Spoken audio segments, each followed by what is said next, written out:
Hello guys, welcome to my channel Movie Breakdown. Today I will explain a horror mystery movie released in 2025, Final Destination: Bloodlines. At the beginning of the movie, we see a car going over a railway line. So the boy driving the car is named Paul, and the girl is named Iris. They are boyfriend and girlfriend. So we see Paul is taking Iris somewhere as a surprise. That's why Iris's eyes are blindfolded. We see that this is a time long ago. That means it is the year 1968. So we see Paul's surprise was a tower. The name of the tower is Skyview Tower. So Paul has booked an opening visit of the tower. Then we see a small boy in front of the tower taking coins from the wishing fountain. So the guard tells the boy, stealing coins from here can be unfortunate. So everything starts from this coin. And that boy was very naughty. So they get into the lift to go up, but even on this opening day, the lift shows a problem. And we come to know from the guard that this tower was made 5 months earlier than the scheduled time. That means it's not a good thing at all. Everything starts to feel a bit strange to Iris. Then they reach the top of the tower. So Paul goes to get drinks, and in the meantime, Iris feels sick. So she goes toward the restroom, and we see something small falls from above and cracks the glass floor. Then we see Iris talks to a singer at the tower, and we learn Iris is 2 months pregnant. And that singer had a small son. Then we see they go to the rooftop of the tower where that small boy was throwing coins down. Then the guard warns the boy again, but he doesn't listen. Then Paul proposes to Iris, and Iris also accepts. Then we see a coin thrown by the boy get stuck in a fan inside the tower.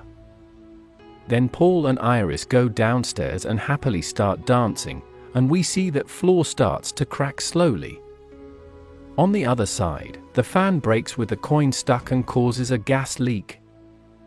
Then Iris feels weird and moves away from the glass, and just then the glass breaks, and everyone falls down. Paul was hanging on a broken glass, but he also falls and dies.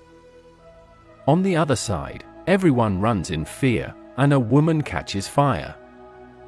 Then there's an explosion from the fire and gas. That singer hides her son in a box and saves him, but she dies herself. Iris hides somewhere and survives. Then everyone goes toward the lift. Too many people get into the lift, but Iris cannot get in. Meanwhile, a man tries to get into the lift, but the lift cable snaps and falls down. Then one side collapses. Iris somehow survives. And everyone else falls down and dies. Then we see that small boy comes all the way down, but a piano falls from above and crushes him. Then we see that now only Iris and the singer's boy are alive.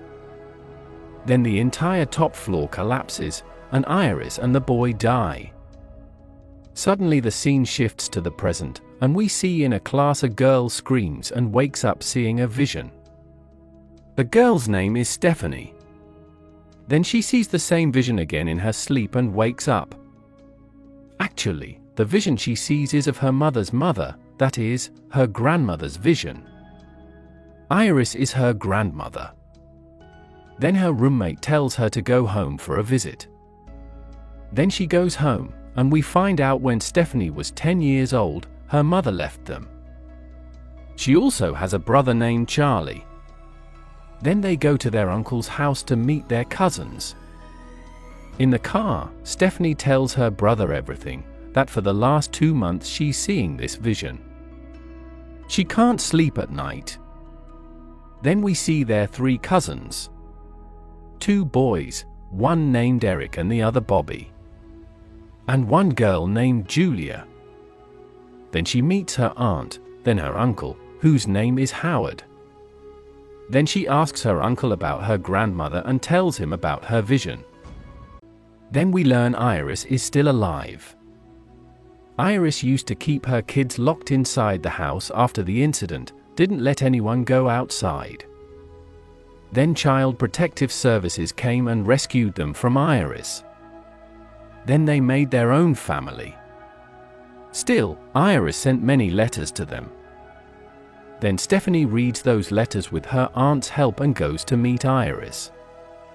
Iris lives deep in a dense forest. Her house is secured like a military camp.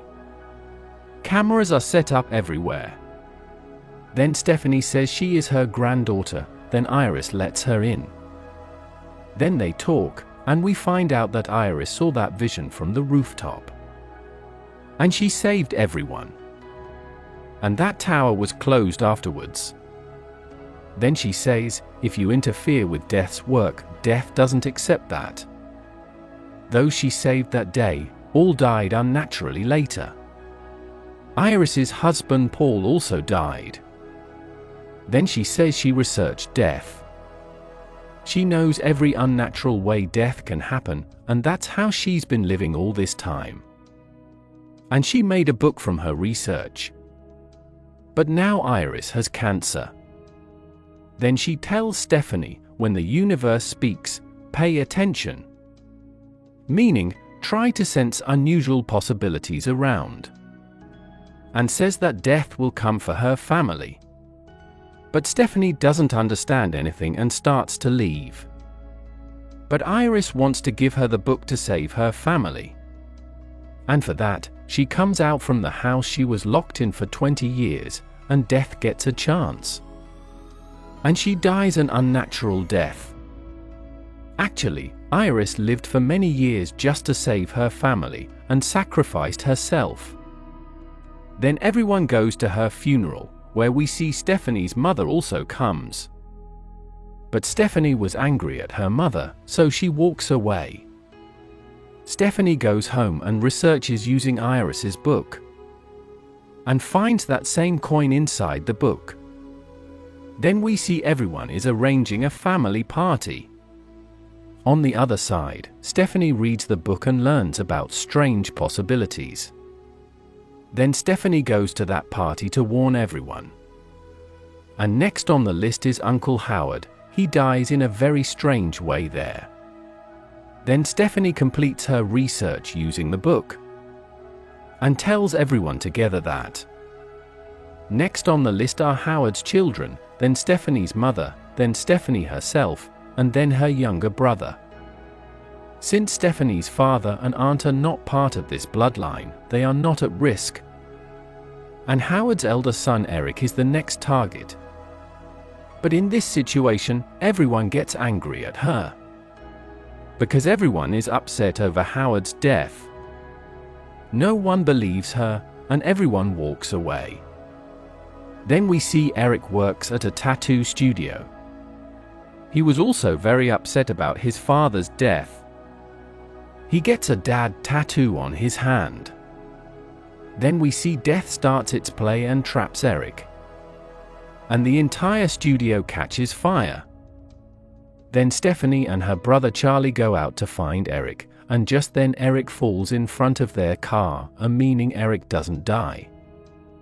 Then Stephanie keeps warning Eric again and again, but Eric doesn't believe in any of this. And we see Stephanie predicts the death traps just like her grandmother. But that trap catches Eric's younger sister Julia. And she very weirdly enters a garbage truck and gets crushed and dies. Then everyone believes Stephanie. And we learn from Howard's wife that Eric is not Howard's son. Meaning Eric's father was someone else. So death doesn't come for Eric. Julia dies because she is of Howard's blood. Next on Death's list is Bobby. Then from Iris's book, we learn a person named JB knows about someone who broke this death cycle, that is, escaped death. Then we learn from Stephanie's mom that she heard the name JB from Iris's mouth. This JB works in a hospital named Hope River Hospital. Then Stephanie, her mom, brother, and Bobby go to the hospital, and later Eric also joins them. Then they find JB. And we find out that JB is that singer's son from that day at the tower. Then he says there are two ways to escape death. 1. Kill someone. 2. Die yourself. Killing someone means killing them and taking their remaining lifetime.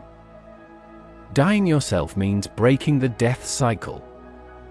Then JB says, a long time ago, a woman named Kimberly Corman found herself on the death list. And she died, but a doctor somehow revived her, and the death cycle broke, that is, death didn't follow her anymore. Then JB says this is very dangerous. If you play with death, things can get worse. Then JB says he's lived many years, and many have come to him for advice. Now he will enjoy the rest of his life. Saying this, he leaves. Then we see when Stephanie was talking with her mom and brother. On the other side, Eric takes Bobby somewhere to kill him and revive him, to break the death cycle. Which is not a right decision at all. And Bobby had a nut allergy, which could be deadly. Then Eric comes to the vending machine to buy nut chocolate for Bobby. His plan was to make Bobby eat the nut chocolate, then Bobby will die, and then he'll revive Bobby. But the vending machine has a problem, and Eric punches the machine, breaking the glass. While trying to get the chocolate, a spring comes out. Then they go to an MRI room. Somehow the MRI machine gets turned on, but they don't notice. Then Eric takes Bobby's EpiPen, which is actually a shot for allergy. Then Bobby eats the chocolate, and his body starts reacting. On the other side, the MRI is not turned off, its power keeps increasing, and it becomes a magnet, attracting nearby metal objects. So Eric had metal rings all over his body, all get pulled into the MRI. At one point, a wheelchair pulls Eric into the MRI machine, and he dies a horrific death. Then Bobby somehow uses the EpiPen on himself. We see outside the MRI room, the magnet is pulling metal objects toward the room. A nurse opens the door, and that vending machine spring flies and hits Bobby on the head, and he dies. Then we realize how dangerous it is to play with death. Then Stephanie, her mom, and brother decide that the safest place is Iris's house, where she lived for so many years. Since the next target is Stephanie's mom, she says she will stay there for the rest of her life. Then we see Stephanie drops the coin by mistake from Iris's book, and an old woman finds the coin. Then they all head out toward Iris's house. Then we see Stephanie's mom almost has an accident while driving. So Stephanie drives instead. Actually, death knows if they reach that house, it can't kill them. Then they reach in front of Iris's house, but somehow Stephanie's seatbelt gets stuck. She can't get out of the car. On the other side, death shows its play, and the house explodes. And the car falls into a nearby pond. Then Stephanie's mom saves Charlie from being crushed. And at that moment, a pillar falls on her from behind, and she dies. Then Charlie goes to save his sister trapped underwater. We see Stephanie dies, but Charlie somehow brings her back. They think that now the death cycle is over. Then they attend a party for Charlie's high school graduation. And there, nearby, is the old woman who had picked up the coin from Iris's book. So the coin falls from there and gets stuck on a rail track. Then we see Stephanie's father introduces them to a doctor. And from that doctor, we find out Stephanie did not die that day. That is, she went unconscious, but her heart never fully stopped. Then Stephanie and her brother realize this death cycle is not over yet. Then a train comes and derails off the track. And a large wooden beam falls on them, and they die. That's where the movie ends. Death cannot be stopped no matter what. If you've watched the previous Final Destination movies, you probably know that someone sees a vision of an event before it happens. But in Final Destination, Bloodlines, Iris saw the vision long before, saved everyone, but death follows their bloodline and keeps killing them. That's it for today. If you liked the video, be sure to subscribe to the channel. And let me know in the comments which movie explanation you want next. Stay well, everyone.